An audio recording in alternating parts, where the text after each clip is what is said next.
안녕하세요. 저는 정치를 제대로 하는 정치인 에이전시 뉴에이즈 대표 박혜민이라고 합니다.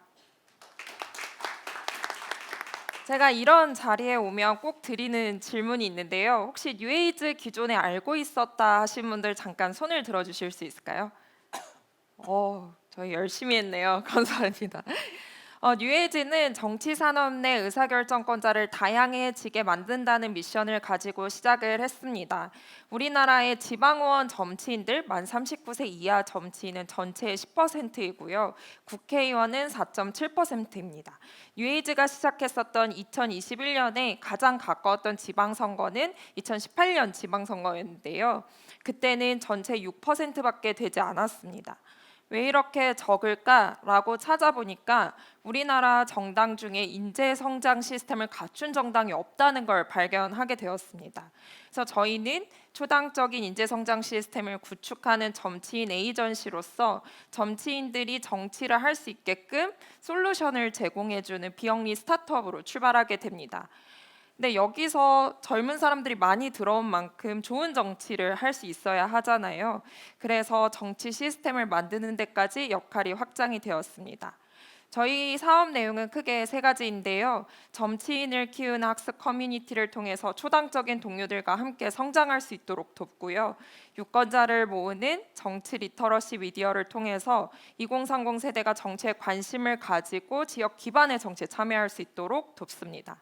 그리고 정치인과 유권자를 연결하기 위해서 지역 기반의 온라인 문제 해결 플랫폼을 제공해서 지역구 중심의 문제 해결을 통해 정치인이 지지 기반을 확장할 수 있게 돕고 있습니다. 지난 2022년에는 저희가 지방선거에서 138명의 후보자와 40명의 당선자를 배출하는 결과를 만들기도 했습니다. 저희는 처음에 2021년 1월에 모여서 2월에 이제 비영리 임의단체로 출발을 했었습니다. 2명이서 시작한 조직이었는데요. 2022년 10월에 사단법인으로 전환하고 2023년 6월에 공익법인으로 전환을 하게 되었고 지금은 4명의 구성원이 함께 일하고 지금 한 분을 더 채용 중이기도 한 아주 작은 비영리 스타트업입니다. 앞서서 말씀해 주셨던 아름다운 재단의 경우에는 배분 사업을 하고 계시지만 저희는 수혜자에게 배분 사업을 하는 조직은 아닙니다. 비영리 스타트업으로서 솔루션과 어드보커시 역할 두 가지를 하고 있는데요. 솔루션이라 함은 앞서 말씀드렸던 우리 사회 부족한 그 인재성장 시스템이라는 역할을 채우기도 하지만요.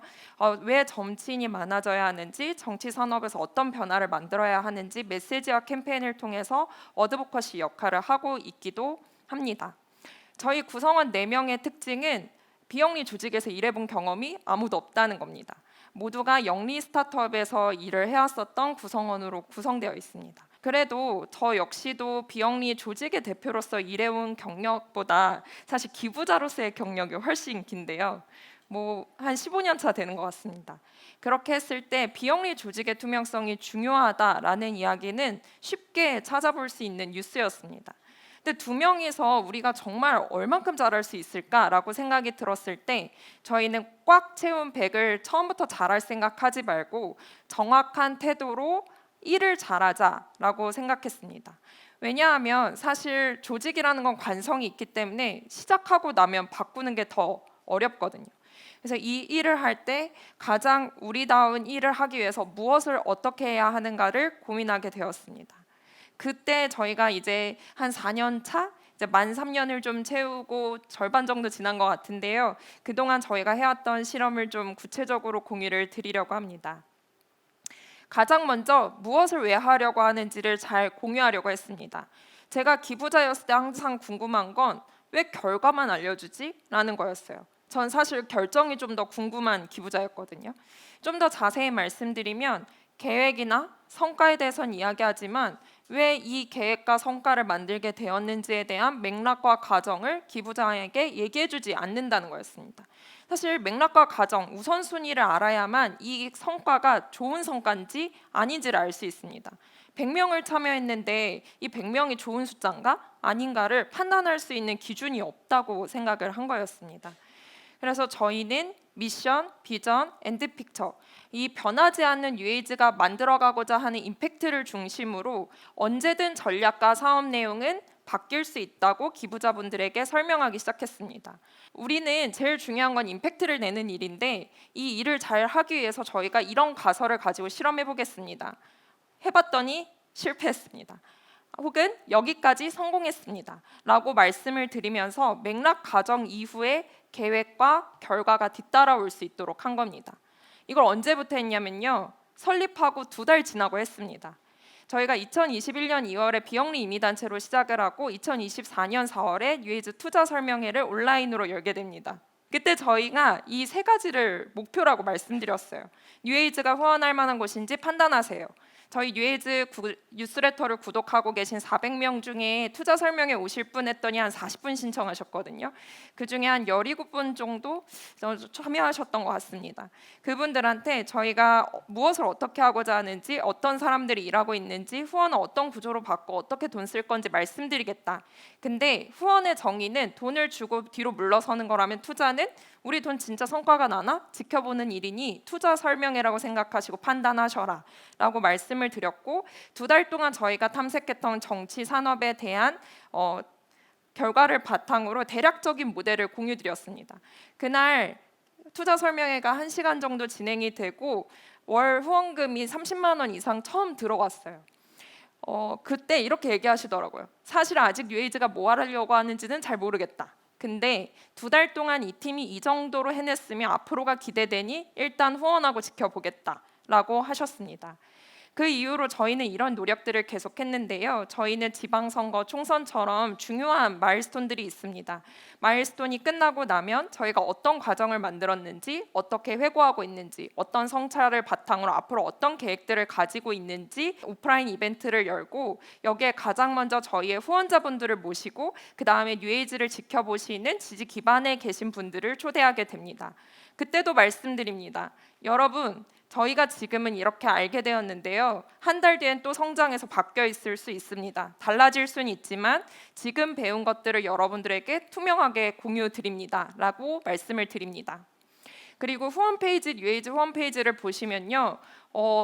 생각보다 내용이 많습니다. 왜 중요한지, 우리 문제가 왜 얼마나 심각한지를 이야기하기보다 그래서 뉴에이즈가 뭘 하려고 하는지에 대해서 상세하게 설명을 드리려고 합니다. 맥락과 과정을 공유한 상태에서 후원자가 된 이후에는 그로스 리포트를 통해서 격월간 저희가 매월 후원자분들한테 리포팅을 해드리는데요. 처음에는 저희가 좀 더 성과 위주로 말씀을 드렸다면 후원자분들에게 요즘 후원자 레터 만족스러우신가요? 여쭤봤더니 목표와 계획을 기반으로 설명해 줬으면 좋겠다라고 하셔서 오른쪽에 있는 것처럼 지표나 저희의 실험의 과정을 좀 더 구체적으로 공유를 드리게 되기도 했습니다.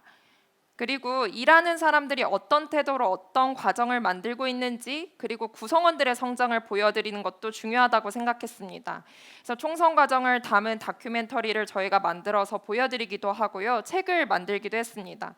고정된 컨텐츠 하나만 실험하는 것이 아니라 다양한 방식으로 다양한 메시지를 전달하고자 노력하고 있습니다.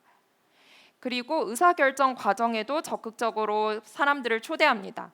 2021년에 7월의 일인데요. 저희가 정치인분들이 이제 지원하기에 앞서서 어떤 정치인들을 모집해서 지원하는 게 좋을까를 저희와 함께하는 지지 기반이 계신 분들 그리고 후원자분들을 초대해서 함께 논의를 했습니다. 코로나 시국이어서 비대면으로 이렇게 논의를 했었고요. 저희가 후원자를 더 확대해 나가는 과정에서도 여러분들은 대체 왜 저희를 후원하세요? 라고 물어보면서 후원자 정체성을 확인하기도 했습니다. 이후에 저희가 후원자를 위한 로고를 만들기도 했는데요. 이렇게 로고가 1번 이쁘세요, 2번 이쁘세요도 후원자들에게 물어봤습니다. 결과는 이후에 공개됩니다. 그래서 저희가 또 다른 점 중에 하나가 있다면 정기 후원자면 누구나 정회원이 될 수 있습니다. 정회원 관리 힘들지 않냐는 이야기들 되게 많이 하세요. 저희가 150명이 넘거든요. 근데 운영 자체의 비효율이다, 효과성이다 이 자체보다 우리가 후원자를 어떤 태도로 대하고 있는지, 어떤 것이 더 우선순위인지, 의사결정에 왜 동참시키고 싶어 하는지에 대한 미션을 전달 드리는 것이 저희에게는 더 우선순위가 높다고 생각했습니다. 그리고 누가 함께하고 있는지를 보여주려고 합니다. 팀의 문제 해결 역량과 전문성에 대한 부분인데요. 저희가 21년도 처음 연말 후원 캠페인을 했을 때 이렇게 영수증을 만들어서 500만 원은 최소 필요하다. 우리가 이 일에 집중하려면 이라고 말씀을 드렸습니다. 기존에도 뉴에이즈를 시작한 두 명의 구성원들이 누구인지가 보였기 때문에 사람들은 이 두 사람이 희생하지 않고 건강하게 성장하면서 이 일을 했으면 좋겠다라는 마음으로 후원을 해주셨습니다. 실제로 저희가 앞서서 후원자 정체성에 대해서 물어봤을 때도 이 문제는 장기적으로 해결해야 하는 아주 중요한 문제라고는 생각하지만 내가 할 수는 없으니 더 잘할 수 있는 뉴에이즈가 하라는 마음으로 돈을 후원하신다고 하셨거든요.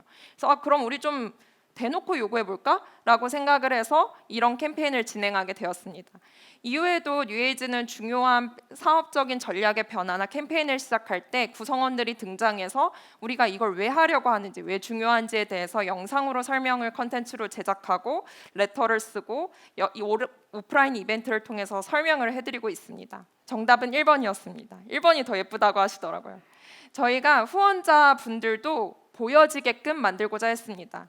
왜냐하면 뉴에이즈라고 하는 팀이 만들고자 하는 변화는 쉽게 만들어지는 변화가 아니고 더 많은 사람들이 이 변화를 기대하고 믿어야 한다고 생각을 했는데요. 이걸 믿고 기대하는 사람들이 멋있어 보여야만 더 많은 사람들이 이 커뮤니티에 합류할 거라고 생각했습니다. 그래서 이 빌더라는 정체성을 만드는 과정도 역시 후원자분들과 함께하게 되었고요. 저희 후원하시는 분들의 SNS 채널에 인터뷰를 매주 수요일마다 업로드하면서 이분은 왜 뉴에이즈의 빌더가 되었는지 각자가 가지고 있는 이유에 대해서 보여주려고 했습니다. 그래서 후원자들, 그러니까 저희 빌더분들이 가지고 있는 정치에 대한 니즈나 아니면 기대하는 세상, 뉴에이즈를 통해 보고 싶은 미래를 이렇게 다양한 인터뷰 컨텐츠를 통해서 제공하고 있는 것이죠. 그리고 무엇보다 중요한 건 후원금을 잘 쓸 수 있는 시스템을 만드는 데 있다고 생각을 합니다. 저희가 2021년부터 해서 연말 후원 캠페인 딱 한 번씩 하는 후원 캠페인을 하는 아주 작은 조직인데요. 그때마다 후원자 수가 늘어나고 지금은 정기 후원 월 후원액이 1,000만 원 정도입니다. 저희는 채용을 하고 싶으면 목표를 정합니다. 이번 연말 후원 캠페인에서 얼마 모으자. 그리고 연봉을 올리고 싶으면 연말 후원 캠페인을 성공시킵니다. 그렇게 해서 운영비가 실제 조직의 지속 가능성과 연결되도록 합니다. 후원자분들은 뉴에이즈가 운영비로 100% 쓴다는 것을 알고 후원하시기 때문에 어떻게 보면 이 팀의 성장이 잘 만들어지려면 자연스럽게 후원금이 늘어나야 한다고 믿으시고 더 많은 후원자를 함께 모아주십니다. 그래서 연말 후원 캠페인이 시작되면 빌더분들도 같이 후원 캠페인에 참여하게 됩니다. 그러면은 투명하게 잘 써야겠죠. 저희는 이렇게 내부적으로 현금 흐름표를 만들어서 매월 초에 뉴에이즈 멤버인 제가 그 첫 번째 빌더인 저희 뉴에이즈 멤버분들도 모두 빌더이기 때문에 소상히 공유를 드립니다. 우리가 돈을 어떻게 썼는지, 어디에 얼마를 썼는지를 보여드리면요, 사실 설명할 수 없는 비용, 투명할 수 없는 비용이 나가지 않습니다. 물론 이런 것을 그로스 리포트에 매번 리포팅하지는 않습니다. 하지만 언제든 우리 빌더분들이 물어보실 수 있을 거라고 믿고 내부적인 시스템을 잘 구축하려고 하고 있습니다. 그래서 뉴에이즈는 전체 사업비의 50%가 운영비, 50%가 사업비로 나가고 있는데요. 이 50%는 월 정기 후원액으로, 물론 이제 사업의 지원 사업에 따라서는 운영비를 사용할 수 있는 비용도 있지만요. 기본적으로 그렇게 하고 사업비를 외부에서 만들어 오는데요. 이 의사결정 역시도 운영비는 우리를 믿어주는 분들의 소중한 마음을 가지고 세심하게 섬세하게 쓰자. 그렇지만 사업비를 쓸 때는 세심함보다는 훨씬 더 볼드하게 이 세상을 바꾸겠다는 마음으로 제대로 써보자라는 마음으로 돈을 사용하고 있습니다. 오늘 제가 후원자 신뢰의 시작점에 있어서는 숫자보다 태도라고 하면서 세 가지를 좀 공유를 드렸습니다. 무엇보다 뉴에이즈가 가장 중요하게 생각하는 것은 지속 가능성 이전에 임팩트가 있다는 것에 있는데요. 보통 후원금을 확대하려고 할 때는 우리 조직의 지속 가능성을 생각하게 됩니다. 하지만 우리는 문제를 해결하기 위해서 모인 팀이고 그것을 가장 잘하기 위해서 모인 팀이라는 것을 잊지 말아야 한다고 생각을 합니다. 그래서 뉴에이즈처럼 이렇게 솔루션 중심으로 혹은 어드보커시 중심으로 하시는 팀이라면 우리에게 더 많은 동료가 필요하다는 전제를 가지고 그 동료를 더 많이 설득할 수 있는 방법이 무엇인지, 그래서 이 많은 사람들이 어떤 변화를 만들 수 있을지에 대한 임팩트를 중심으로 생각하신다면 오히려 동료를 만나는 태도로서 더 많은 분들과 접점을 만드실 수 있을 거라고 생각합니다. 감사합니다.